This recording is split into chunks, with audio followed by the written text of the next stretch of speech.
এই বকের বাচ্চাটার বয়স 2 বছর হয়ে গেলেও সে এখনো নিজে শিকার করা শিখেনি। এজন্য সে সারাদিন বসে বসে শুধুমাত্র তার বাবা মায়ের খাবার নিয়ে আসার অপেক্ষা করত।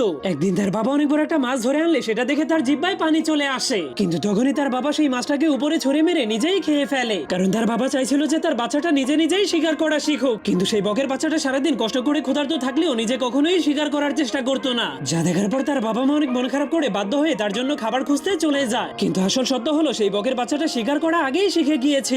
এজন্য তার বাবা মা তাকে একা রেখে চলে গেলেই সে পানিতে নেমে মাছ ধরে ধরে খেত। কিন্তু তবুও সে ইচ্ছা করে তার বাবা মায়ের সামনে শিকার না জানার অভিনয় করত, কারণ তার কোনো পরিশ্রম না করে তার বাবা মায়ের নিয়ে আসা খাবারগুলো খেতে অনেক ভালো লাগতো। কিন্তু একদিন তার এই আরামদায়ক জীবন হঠাৎ করে বদলে যায়, কারণ একদিন তার বাবা মা শিকার করতে গেলে নদীতে অনেক ভয়ঙ্কর তুফান শুরু হয়ে যায়। তবুও তারা সেই ভয়ঙ্কর তুফানের বাতাস এবং বৃষ্টির মধ্যে অনেক কষ্ট করে উড়ার চেষ্টা করে। এরপর তুফান থেমে গেলে বাবা সুরক্ষিতভাবে মাছ নিয়ে ফিরে আসতে পারলেও বাচ্চাটা তার মাকে কোথাও দেখতে পারছিল না। এজন্য বাবা জলদি করে শিকার করে আনা মাছটাকে ফেলে দিয়ে